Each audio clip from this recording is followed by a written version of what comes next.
Se queres enriquecer, reduz os teus desejos. Epicuro.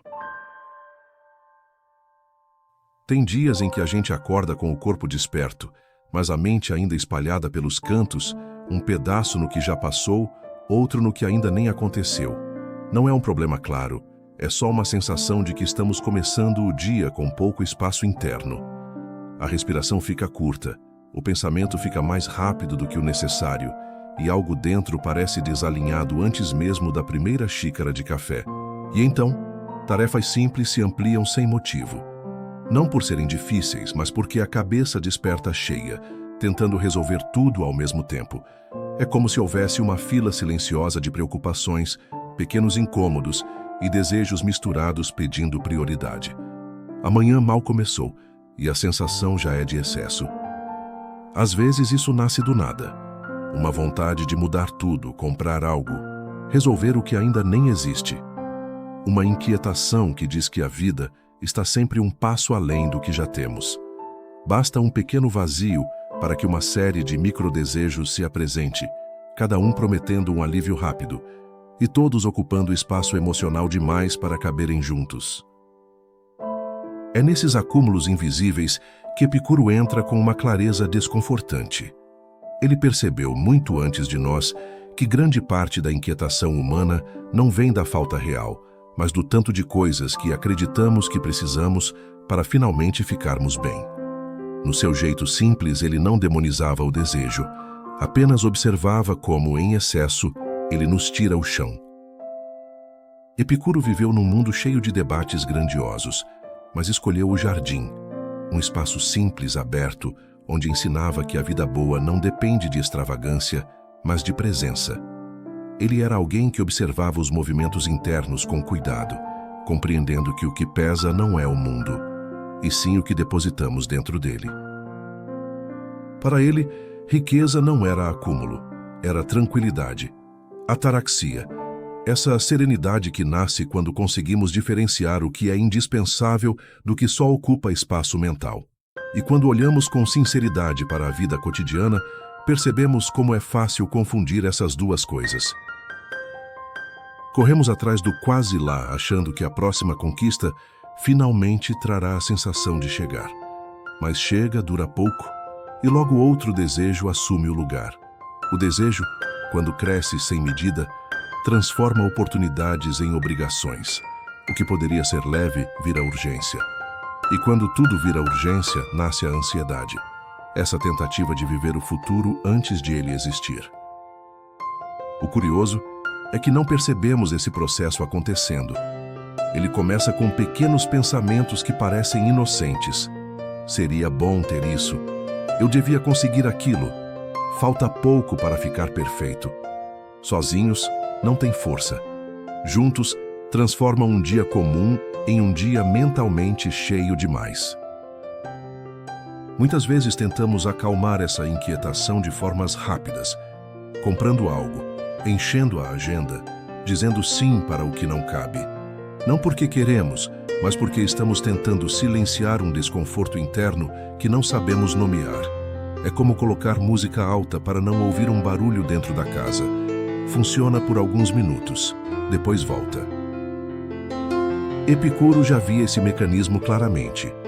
Ele dizia que o desejo que nasce do vazio nunca se satisfaz. Ele cresce, exige, pede mais. E quanto mais oferecemos, mais ele aumenta. É como beber água salgada para matar a sede. Quanto mais se bebe, mais se precisa. E quando paramos com honestidade para olhar para nossos próprios desejos, percebemos que muitos deles nem são nossos.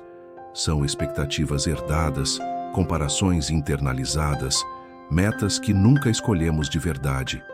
São desejos que entraram em nós porque, em algum momento, confundimos felicidade com aprovação, pertencimento com acúmulo, realização com espetáculo. Por isso Epicuro insistia: reduzir desejos não é viver menos, é viver sem peso emprestado. É deixar cair aquilo que carregamos sem perceber, aquilo que nunca deveria ter se tornado responsabilidade. É recuperar o fôlego emocional que se perde quando tentamos querer tudo. A vida fica complexa não pela falta de elementos, mas pelo excesso deles.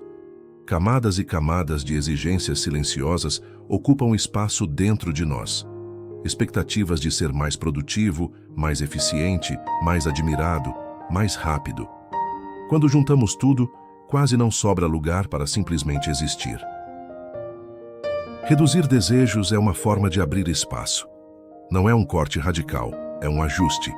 É olhar para uma vontade antiga e perceber que ela já não faz sentido. É perceber que algumas ambições nasceram mais do medo do que da verdade. É reconhecer que certas urgências só parecem urgentes porque foram alimentadas por repetição, não por necessidade. E quando essas pequenas percepções começam a acontecer, a vida muda de textura.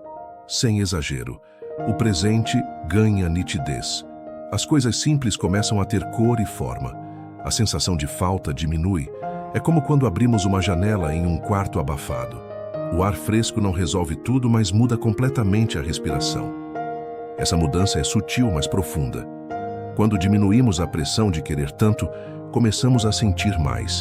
Não no sentido de intensidade dramática, mas de presença. A vida deixa de ser expectativa e volta a ser experiência. O desejo deixa de empurrar e começamos a caminhar no nosso próprio ritmo. A filosofia de Epicuro se torna prática quando paramos de perseguir promessas e voltamos a tocar o que está aqui. Quando deixamos de colocar nossa paz em algo que ainda não existe. Quando paramos de viver à espera do próximo degrau e começamos a notar o chão. É nesse silêncio entre um desejo e outro que nasce uma clareza diferente. Não aquela clareza que vem de analisar demais, mas a clareza que vem do corpo, da respiração, da sensação de acertar o tamanho da própria vida.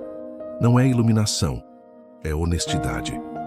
Uma honestidade que, quando chega, muda o jeito como nos movemos. Para Epicuro, que viveu uma vida simples e intencional, a verdadeira riqueza era essa capacidade de se bastar. Não no sentido de isolamento, mas no sentido de liberdade. Liberdade de não depender de cada impulso que a mente cria. Liberdade de não ser arrastado por expectativas externas. Liberdade de desejar sem sofrer pelo desejo.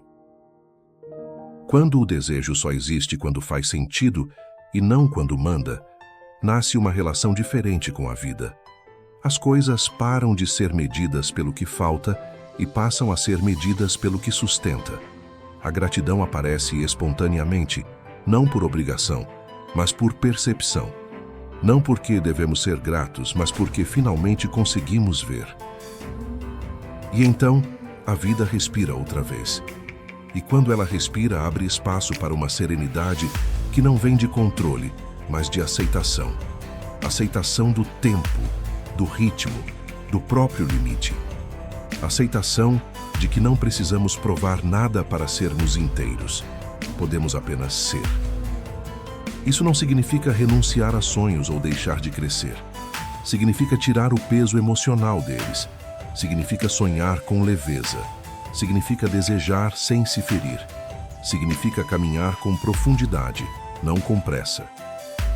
Quando reduzimos desejos, reduzimos ruídos. E quando reduzimos ruídos, ouvimos o que sustenta, não o que bagunça. Essa é a riqueza silenciosa que Epicuro tentava ensinar. A riqueza que não se mede, a riqueza que não se compra, a riqueza que não depende de ninguém para existir. A frase dele é um convite para reorganizar a vida por dentro, para descobrir o tamanho certo do nosso querer, para caminhar menos carregados, para respirar com mais verdade.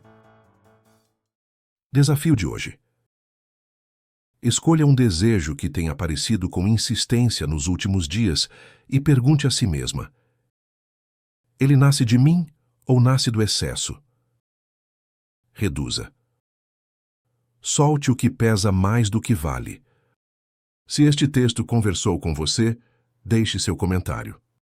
Compartilhe. Este é o canal Pausa em Pauta, onde sentir é um ato de inteligência